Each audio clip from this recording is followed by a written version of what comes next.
জানো তো, তোমাদের সকলকে আমি আমার পরিবার ভেবেছিলাম, সত্যি বলছি।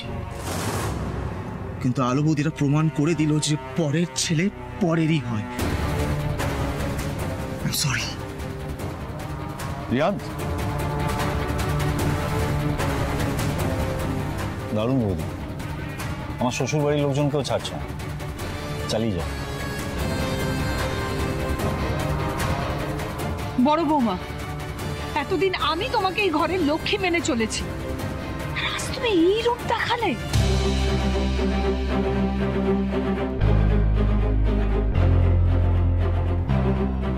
ছি,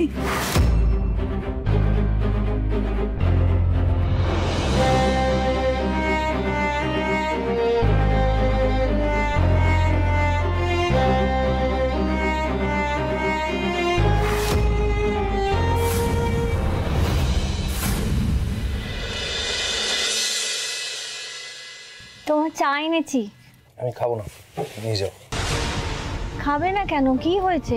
শরীর খারাপ না মাথা ব্যথা? কি হয়েছে? আরে আমার ভাল লাগছে না, এখন একটু একা থাকতে দাও প্লিজ। কেন একা থাকতে দেবো কেন? যখন আমার শরীর খারাপ হয়, আমার অস্বস্তি হয়, তখন কি তুমি আমাকে একা থাকতে দাও? দাও না তো। আমার সাথে কোথায় যাচ্ছ তুমি? কোথায় যাচ্ছ? চুপ করে আছো কেন বলো? দেখো, তোমার যদি ঝগড়া করতে ইচ্ছা করে তুমি আমার সাথে ঝগড়া করো, কিন্তু এরকম আমাকে দূরে সরিয়ে দিও না। দূরে সরে না গিয়ে আর উপায় আছে? বলো উত্তর দাও, তুমি এত মিথ্যে আমায় বলতে পারলে? বিশ্বাস করো, আমি মিথ্যে বলিনি। মিথ্যে বলেছো আলো। তোমার মায়ের শরীর খারাপ সেটা একটা মিথ্যে, রোশনির কাছে যাওয়া সেটাও একটা মিথ্যে। তুমি বারবার আমাকে মিথ্যে বলে কি প্রমাণ করতে চাও আলো বলবে? আমি তোমায় দিব্যি দিয়েছিলাম আলো, গন্ডি কেটে, তুমি সেটা লঙ্ঘন করেছো। তুমি আমার কোনো কথাই শোনো না আলো। আমার ডাউট হচ্ছে, জানো তো, তুমি কি আর আদৌ আমায় ভালোবাসো? কি বলছো এসব? কেন বলছো? আমি তোমায় বলছি, আমি না নিজের চোখে দেখেছি রিয়ান্স রশনির সাথে অশুভতামি করছিল, ওর ক্ষতি করতে চাইছিল। হতে পারে, কিন্তু তোমার মনে যখন ডাউট ছিল, আমি তোমার কে আলো? Husband, right? তুমি আমার সাথে শেয়ার করতে পারতে, দিয়ে দুজন মিলে যা করার করতাম, কিন্তু তুমি তো আমার সাথে কিছু শেয়ার করো না। আমি তোমার জন্য বাবার সাথে সবার সাথে লড়ি, এখনো লড়ছি, কিন্তু বাবার কাছে তুমি বারবার আমাকে মিথ্যাবাদী প্রমাণ করছো, সবার কাছে আমাকে মিথ্যাবাদী প্রমাণ করছো। আলো, আমার কথা ভেবেছো কখনো? আমার ভালো লাগছে না, আমার তোমার সাথে কথা বলতে ভালো লাগছে না, আমি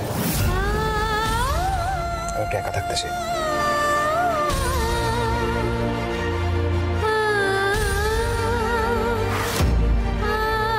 তুমি কি আর আদৌ আমাকে ভালোবাসো? বাবার কাছে তুমি বারবার আমাকে মিথ্যাবাদী প্রমাণ করছো, সবার কাছে আমাকে মিথ্যাবাদী প্রমাণ করছো। আলো, আমার কথা ভেবেছো কখনো? টাকাটা ধর, টাকাটা ধর। আজকে রাতের মধ্যে ইউল গো ব্যাক টু লন্ডন, আর ওখানে গিয়ে আমাকে কল করবি। তুই আবার আমাকে নিয়ে এত টেনশন কেন করছিস বল? Shot up. তুই আজকে যে স্টেপটা নিয়েছিস এটা একদমই অ্যাকসেপ্টেবল নয়, আর আমার টেনশন হওয়াটা খুব স্বাভাবিক। রিয়ান্স, তুই খুব ভালো করে জানিস আমি একটা খুব রিস্কি গেম প্ল্যানে নেমেছি। তুই কোথাও আমাকে সাপোর্ট করবি, চারিদিকটা নিয়ে অ্যালার্ট থাকবে, তুই কিনা সারাক্ষণ মাথা তোমার ঘুরছে না। Come on sis, shut up. This is absolutely disgusting রিয়ান্স। তোর আজকে ভাগ্য ভালো বলে তুই বেঁচে গেছিস। রশনি যদি আগে জ্ঞান ফিরে আসতো না, আমার পুরো প্ল্যানটা ভেস্তে যেত। Come on sis, take a chill pill. যেটা হওয়ার নয় সেটা ভেবে লাভ নেই, আর এমনিতেও শেষ বাজিটা আমার হাতেই ছিল। কিন্তু একটা কথা, তুই কিন্তু একটা খুব ইম্পর্টেন্ট জিনিস ইগনোর করে যাচ্ছিস, যেটা কিনা আমাদের সব থেকে বড় অ্যাচিভমেন্ট। কিসের অ্যাচিভমেন্ট? তোর রশনি, যে কিনা আলো বৌদির ন্যাওটা ছিল, সে কিন্তু আজ আলো বৌদির ফরে গিয়ে কথা বলে। সে কথা বলেছে রিয়াংশের ফরে গিয়ে।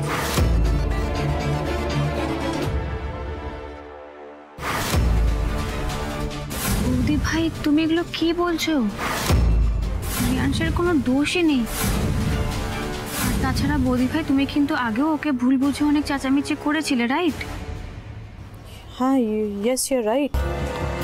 সত্যি কথা তো, আজকে তো রশনি আলোর ফেভারে একটাও কথা বলেনি। বৌদি ভাই,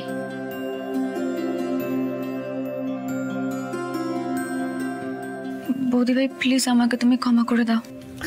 কি হয়েছে, ক্ষমা চাইছিস কেন? তুমি আমার উপর এখনো রেগে আছো না?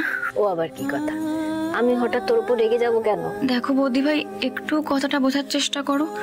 দেখো আমি তোমাকে বিশ্বাস করি, কিন্তু যেটা আমি নিজের চোখে দেখিনি সেটা আমি বলবো কিভাবে বৌদি ভাই? আর হতেও তো পারে যে তোমাদের কোনো ভুল হচ্ছে। আর আমার তো ভাবতে অবাক লাগছে বৌদি ভাই যে তোমরা রিয়াংশকে কি করে সন্দেহ করছো, কি করে অবিশ্বাস করছো। এই ছেলেটাই আমাদের জন্য কি না কি করলো। তুই ঠিক বলছিস রশনি, আসলে তুই তো কিছু দেখিসনি, কিছু জানিস না। তুই তুই হঠাৎ আমাদের কথা কেন বিশ্বাস করবি বল? তুই ঠিকই বলছিস। বৌদি ভাই এখনো রাগ করে আছে আমার উপরে। আমি আমি মামার বাড়ি চলে যাচ্ছি।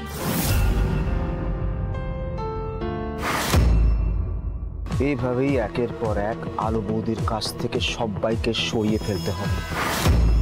যে মানুষগুলো আলো বৌদির ডান হাত বা হাত, তাদের প্রত্যেককে সরিয়ে ফেলতে হবে।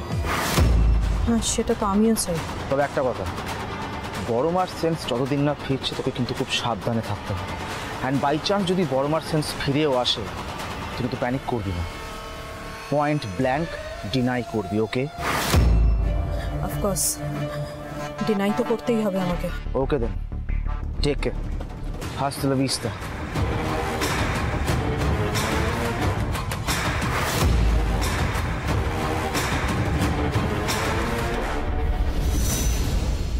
ডিপার্টমেন্টে আছেন 4 বছর হয়ে গেল, তারপরেও এই ধরনের ভুল হয় কি করে অনিমেষ? ইউনিফর্মটা পরা শুধুমাত্র মানুষকে চমকানোর জন্য নয়। হ্যাঁ, আমরা মানুষকে চমকাই, কিন্তু সেটা শুধুমাত্র আমাদের কাজের প্রয়োজনে।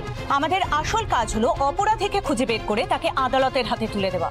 একটা প্রপার ইনভেস্টিগেশন আমাদের আসল রেসপন্সিবিলিটি, আর ডোন্ট ফরগেট ইট। এমনিতে কেসটা এতটা জটিল, সেখানে আপনি এত ইম্পর্টেন্ট একটা ক্লু কি করে মিস করলেন অনিমেষ?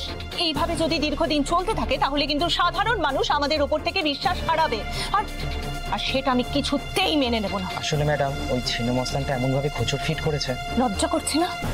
একজন পুলিশ অফিসার হয়ে আপনি এরকম একটা কথা কি করে বলছেন? ডিসগাস্টিং। ঠিক আছে, আমি নিজে যাব কালকে, দেখে ওই ছিন্নমস্তানের কত ক্ষমতা আছে। ম্যাডাম, ওই একজন আপনার সঙ্গে দেখা করতে এসেছে, পাঠিয়ে দেবো?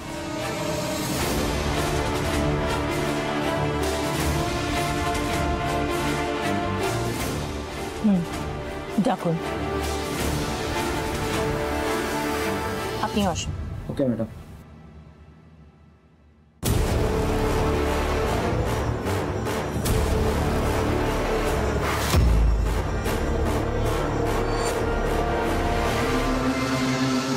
বসুন।